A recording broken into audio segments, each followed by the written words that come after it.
Alright, I'm on my way home. I just actually back to my dad's house. I went up to the store, I had to grab some plumbing supplies, so I figured I'd pull over and try to do this real quick. I'll walk around the truck anyways. It's cold as shit up here right now, but real quick too, just so you see everything start up. I forgot,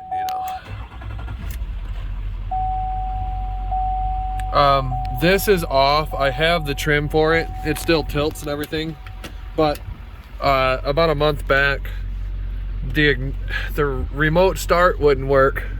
It ended up being the ignition switch. So I had to replace the ignition switch, which is underneath right here. I got the trim all off. I just never put it back on. I was just happy to get the remote start going because it was frozen. I'll plug a reader in too and get the injector ballast rates for you. Now, a lot of different people talk about blow-by. The important blow-by I'll show you would be under the hood. You can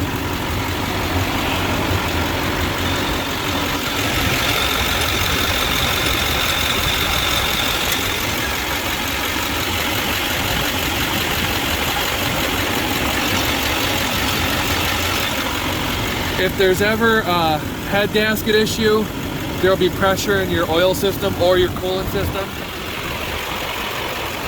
I know sometimes there's a little pressure in these anyways, but if there's head gasket symptoms, sorry for hollering into the camera, there would be exhaust smoke coming out of the coolant system, or it would at least be bubbling.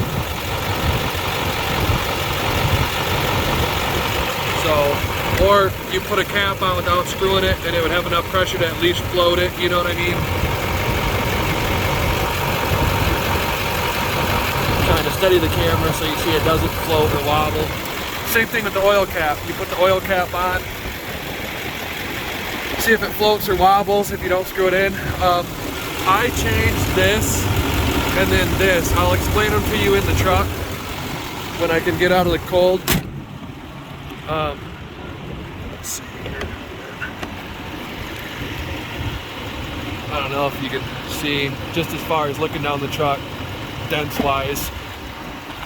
There is some stuff on here like this from, I waxed it this winter and I didn't go through and get all the crap out. I just wanted to get a coat of wax on it. Anyways, at least this you could pause anytime and see if you thought you seen a blemish of some sort. You can see more of that crap on there. It's sad because truck's not usually this dirty, but you can't drive them right now without getting them dirty, so.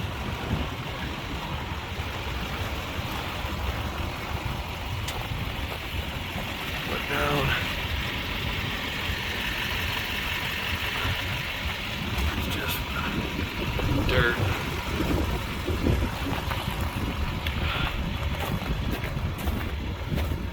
Sorry, I usually take quite a bit more time. This is the rust that I'm talking about on the tailgate. You can see it starting to bubble behind that U-pull. Tailgate opens properly. There's some rusting on the hinges and stuff, but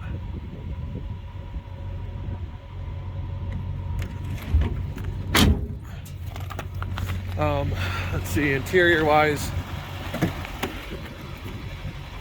I bought these WeatherTech floor mats. I didn't even think they came with the rears. They must have been for a Suburban or something, so I trimmed them so I had something in the back.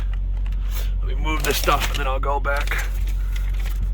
I got plates for my wife's Audi in here. We just bought these, the new Michigan plates. I don't know if you've seen them, but they're kind of like the classic old school. Anyways, the interior is actually not all that bad. I mean, it's some dust and stuff in here, but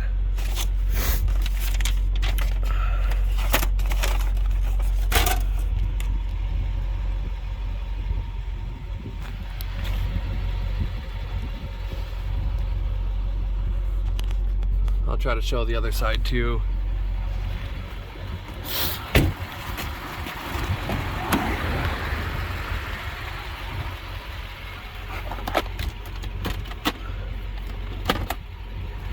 But yeah, I ordered the floor mats for the front. They came with rears, but they weren't for this truck. So the fronts fit pretty well. But the backs, obviously, like I said, I trimmed them.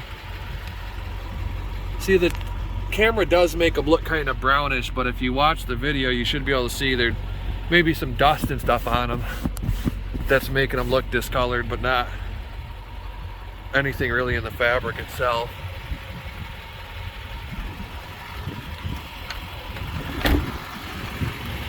One more look at this side.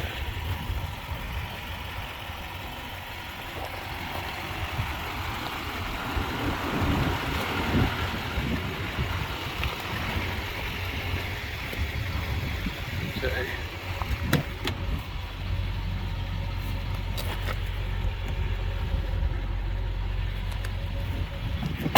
Oh, I can show you kind of inside the door jambs too. Is fairly clean. I'm really clean. There's just some paint, scratch, or dirt and stuff in here.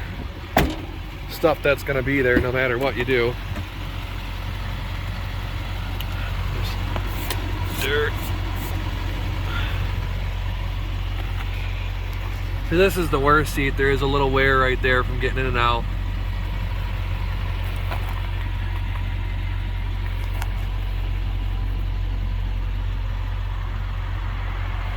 Like I said, it's not immaculate. I think, like I said, half this is some dust. It sits in my pole barn. Get some dust in here, but anyways, I mean, if it's something you see bothers you, there's nothing I can do about it, and I understand completely. Now that I'm in the truck, let me turn the heat on. Hang on.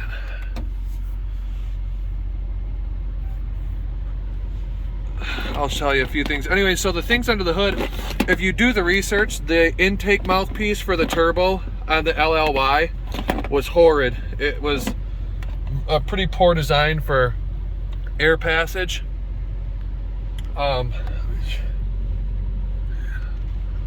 Sorry, I don't want to move too fast so you can actually see the things, but I mean, it's presentable inside. It's not filthy, but anyway, so the air passage on the turbo mouthpiece was pretty bad designed factory. So let's see if this turned on. I replaced that. It's one of the big things they say to replace for fuel mileage and crap like that. I've never done any exhaust work. I don't like loud trucks. I don't like programmed loud crap driving down the road. It just that's a time bomb to me. But that, and then that gray tube that you see where I've got an L into it, actually you can put that back to the stock location. I just have it rerouted. What that is actually, those are the PCV vents, and they were routed right into the intake on the turbo. So any little bit of oil blow by from the motor that just naturally occurs would have been sucked back into the motor, which is usually what vehicle manufacturers do, but it should have been post turbo, and it wasn't. It was pre-turbo, which over time will, usually it doesn't mess it up. It's just healthier for the turbo not to have, oil deposits being sucked through it. So those are, if you research LLY Duramax PCV reroute, everyone says it's a great idea to do. The other things were that turbo mouth in piece, and then a lift pump, because obviously these trucks have the CP3. We're in four-wheel drive right now because I'm on ice and going uphill until I get out on this road. Everything on these trucks said the CP3 pumps are excellent, but Chevy doesn't put any sort of a lift pump on their trucks stock. So your CP3 pump is pulling the fuel from 15 feet away out of your fuel tank. So all I did, I put a Fleece Diesel lift pump in it. That actually just pumps the fuel out of the tank and supplies it to the CP3, so the CP3 doesn't have to work as hard. And also it recycles the fuel quite more, so the fuel gets filtered. It goes through the motor a little cleaner. Obviously, none of this stuff like blinks like that. It's just my camera picking up funny. Anyways, let me turn this up so you see. So those couple things, and I'd be happy if you wanted to call me and go over every little thing I've done to the truck.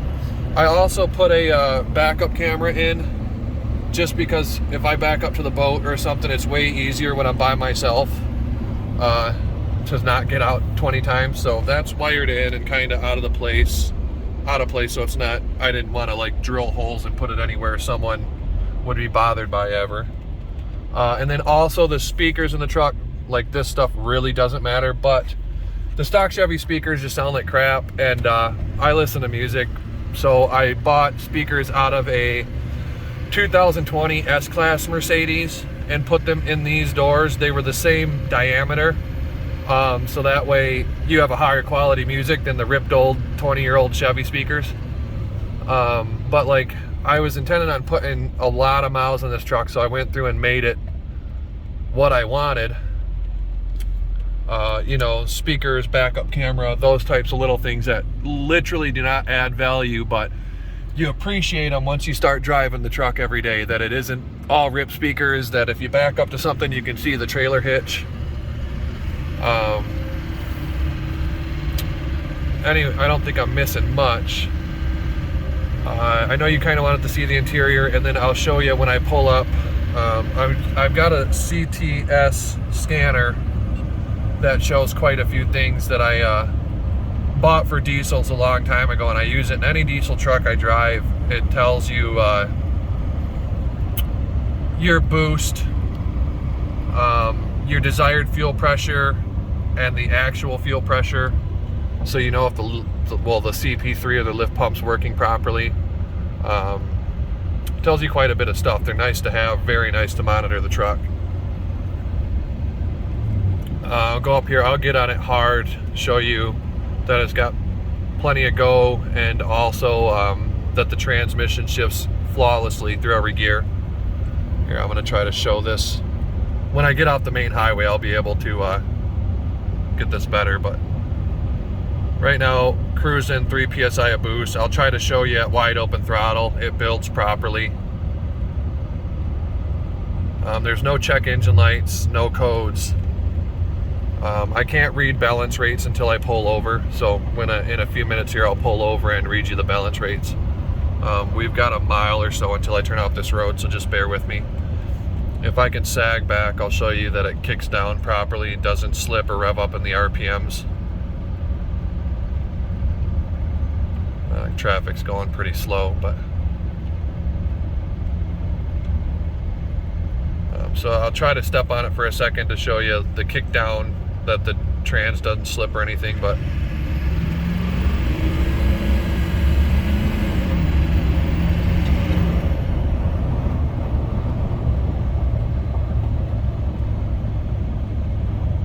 I know it's really tough to tell in a video. You really got to take my word for it that in-person driving, how well the trans shifts, those types of things.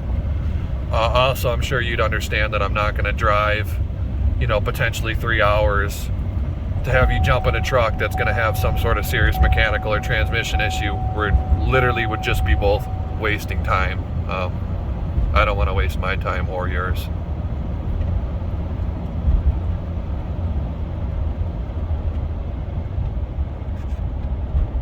If you're concerned about this trim too, I can put the bezel back on before we meet. I just haven't done it.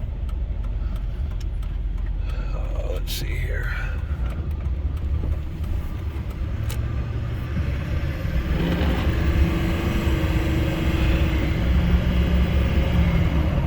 Truck's really healthy. I've been really happy with it. Like I said, from the sounds of it, you're the same way. I really prefer to buy trucks from people that have taken it somewhere, haven't done a ton of work on their own, you know, that I can see the maintenance, and that nothing was ever just left to be dealt with, or you know, those types of things where people just kind of put things on the back burner and let them get worse and worse and worse. Okay, so this will be fun. I'm going to try to show you the boost at wide open throttle, that the truck's healthy, takes off fast, etc.